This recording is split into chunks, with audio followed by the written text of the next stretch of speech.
It's interesting when I look at the questions you've had for your business of transferring sale. Is that something that you're looking at immediately, or is that something you're looking at more longer term? Because selling a business is a real interesting process. Well, not immediately. It'd be over the next probably 3 years. Great. So first of all, I'll give you a couple of books to read. Selling. So if you look at business and selling a business is really in three phases. Phase one is startup phase. Phase two is grow and scale. And phase three is the sale phase.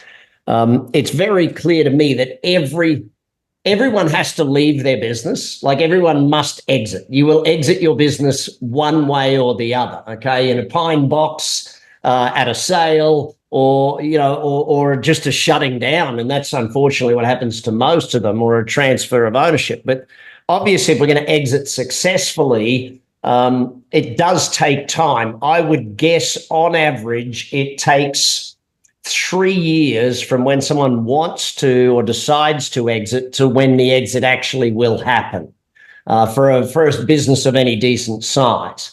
Now, the reason that's the case is A, getting it ready for sale, and B, getting the information together, and then C, doing the transaction type thing. So if we're ready, if we start to understand, so there's one of the books, actually, what's the name of that one?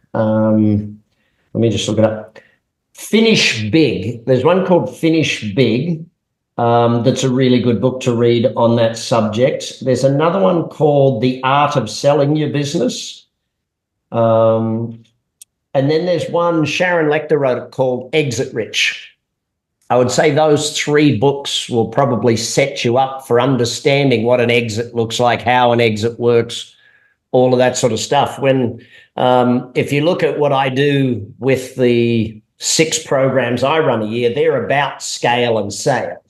And so I've got to get people scaling first and then setting themselves up to sell the business, to exit the business. And, unfortunately, a lot of people think they're going to hand their business on or that. And yes, we can build it so that it'll run without you.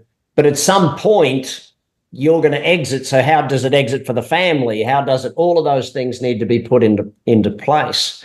Now, one of the interesting things that you brought up, Mike, is looking at transferring it to an existing team member. Would it be an overtime buyout? Would it be do they have the cash to buy it up front? What's the situation? It'll be overtime. No. So he wanted to be an owner like immediately, but he didn't have the cash. Yep. So I came up with the idea that he would be a phantom owner. So I'm going to treat you like an owner, and I'm going to give you a portion of the profits so you think like an owner and act like an owner until you can actually afford to be one. Yep. Yeah. Now, look,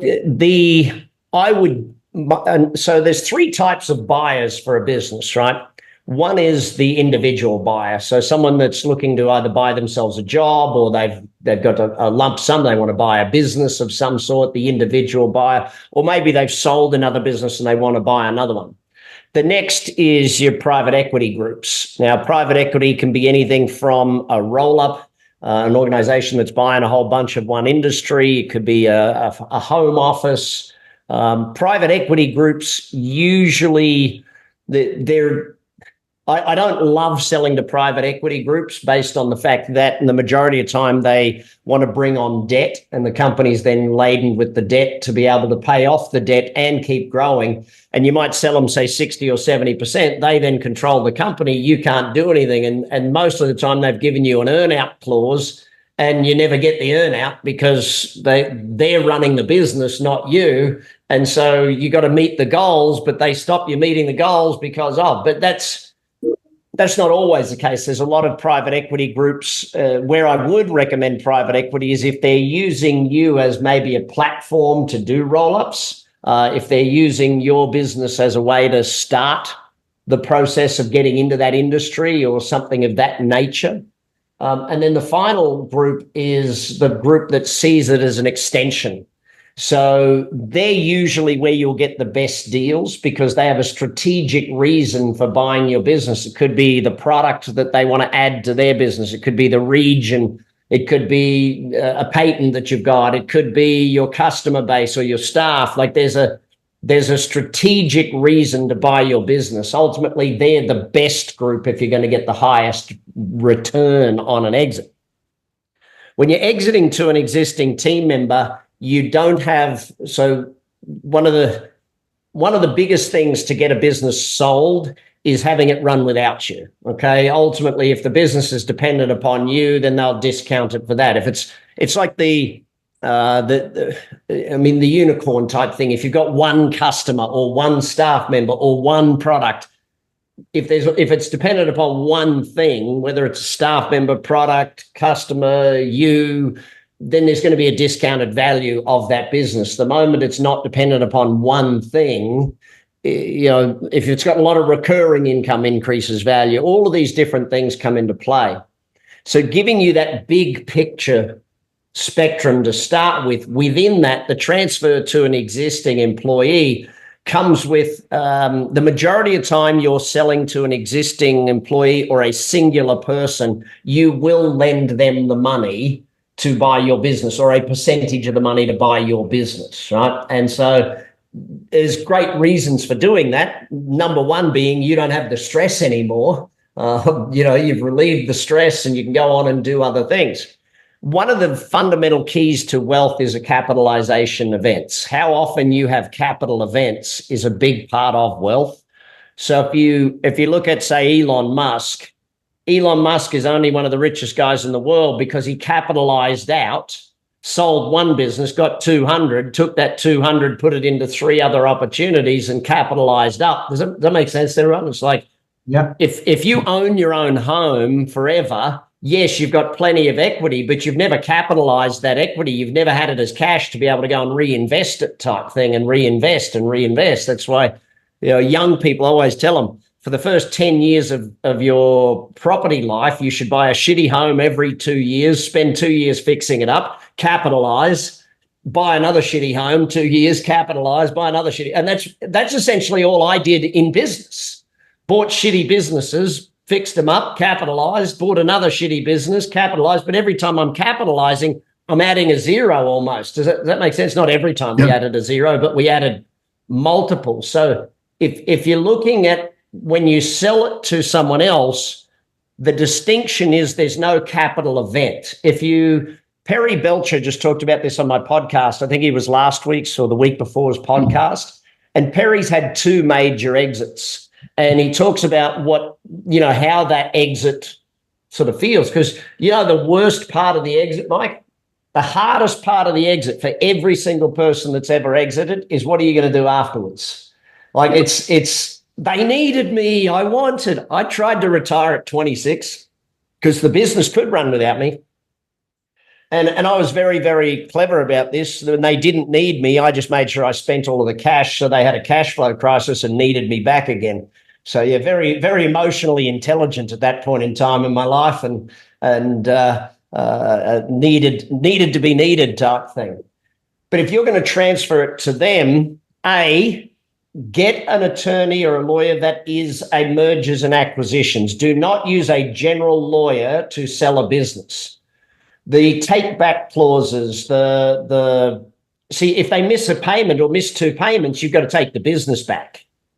And so there's a lot of that stuff that has to be worded in there, and you have to really think through what is it that's going to protect you. I've seen a lot of people, Mike, do this over the years who didn't get proper protection, and the person you put in runs the business. They end up killing off part of the business. You get to take it back, but it's a shell of its former self. So you got to put a lot of protections in to make sure that they are performing and growing the business and all of these sorts of things. And so a lot of the times you want to protect yourself with share transfer, and it can be phantom ownership until it's fully paid for. So they don't get any ownership until it's fully paid for type thing. It's like a lay-by type thing. They get it when it's fully paid for, but they're gradually earning more and more percentage of the profitability. They're gradually earning. So that's why using a specialist advisor who has done these before and not your average lawyer is really, really important. Too often, you use a normal attorney and they just read the document and go, yeah, that seems right. But it's protecting what would happen during the earnout. Because if you're giving them 3 to 5 years, which is usually the sort of time frame for someone to do the buyout or the earnout, if you're giving them that 3 to 5 years, and let's say the market takes a massive correction in year one and the business is struggling and he can't afford to pay you, then what happens then? How do you get paid? And all of those things have to be really thought through. So those 3 books will set you up with the knowledge base to do that. Any other questions around that, or any other questions around some of the other stuff you mentioned in there? The other thing I mentioned is, we've been kind of stuck at 1.8 million since the other owner died, and I think I'm getting the answer to that. I needed a new competent manager to, So what is the new goal? So the new goal this year is 2.4. Okay, and how has the team bought into that goal? For the first 3 months, they didn't believe it at all. So we were way short. And then this last month, I kind of said, no, I'm serious. We're going to do this, or there's going to be big changes. And we beat it. Yeah. So this last month we beat the goal. So we kind of basically threatened we were going to transition from an hourly to a piecework or a commission program. And one guy was like, nope, I'm out. And a couple other guys were real wishy-washy, but just the threat of this is where we're going, they stepped it up, and and we blew away our goal last month. One of the things I see when people set a new goal, and Professor Alan Pease, he was on my podcast too about it. One of the challenges when you present a new goal like that to a team is they ask, in their head, they go to the question of how. Right? Well, how are we going to do that? And until they get an answer for the how, and unfortunately, most goals are killed by the question how. When you set the goal, you don't actually know how. If you knew how, you would have already done it type thing. Part of getting a new goal into practice is the challenge of how will we do that? And that's where, going back to Who Not How, great book. His other book was 10X is easier than 2X. See, when you say to your team, we're going to grow by 50% or 40%, I think is what it would be for you guys. When you say that to them, they just think, I've got to work 40% harder. Their brain doesn't go to, there's got to be a better way to do this or an easier way to do this, or we can achieve this with working less. Their brain goes to, I'm already working as hard as I can. How do I do 40% more? I can't work 40% harder. So when we set goals with people, we have to start breaking that back down. We have to, change the way we do things. Now, I'll give you a piece of advice I was given. A couple of years back, I changed our goal for ActionCOACH. I said, you know what, instead of being hundreds of millions that we do, I want us to be a multi-billion-dollar company. And a buddy of mine by the name of Jeffrey Gittimer looked me in the eye and he said, Brad, do you realize that you're no longer at good to great? You're now at shit to okay. I went, what do you mean? He said, well, and I use the analogy of driving. Like if I'm driving my car, I'm good to great. I'm great at driving my car sort of thing. But if you put me in a Formula One race car, I'd be shit. I would be worse than that, actually. I'd be bloody awful. And also I'm 6'4", so I'm not sure I'd fit. But the point of it is, when you set that new goal, Mike, you've got to start operating like a company that is that level. Your systems have to change. Everything has to grow to be at that level. When you scale anything, everything is broken again. When you set a massive new goal, everything has to shift. That person that you had running marketing when you had 5 people in the company is no longer good enough when you've got 100 people in the company. The systems that you had to manage finance when you were doing $1 million are no good when you're doing 5 million. And so when we grow, and when we set new goals, the biggest thing, if you go back to, I'm not sure if you guys have done 30X Life yet, but in 30X Life, I teach the formula of dream, goal, learn, plan, act. The challenge is when we set a new goal, we don't give ourselves the time to learn how to get to the new goal. We often set the new goal and expect to just do it immediately rather than, okay, let's do the learning and do the planning, and then we go for it. And so, Mike, the challenge for your team in buying into the new goal is that they haven't had the time to learn or plan or see the learning or see the planning that you've done. See, you come to a course like this, you do new learning, you've grown, your team hasn't done that yet. And that's why, we do the Action Coach programs of the sales programs or the management or the business programs, so you can bring your team on that journey with you.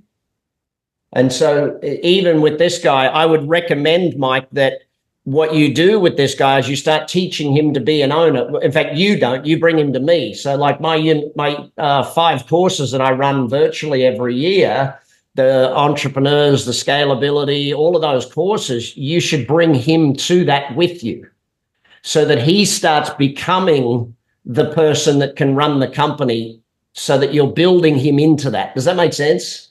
Yeah. So yeah, the whole goal setting thing, there's a really good little book called My Iceberg is Melting about change management. And new goals is change management. When you set a new goal, it really is about change the way that everything works. So hopefully that helps, bud. Yeah, no, that's great stuff. Thank you. Welcome.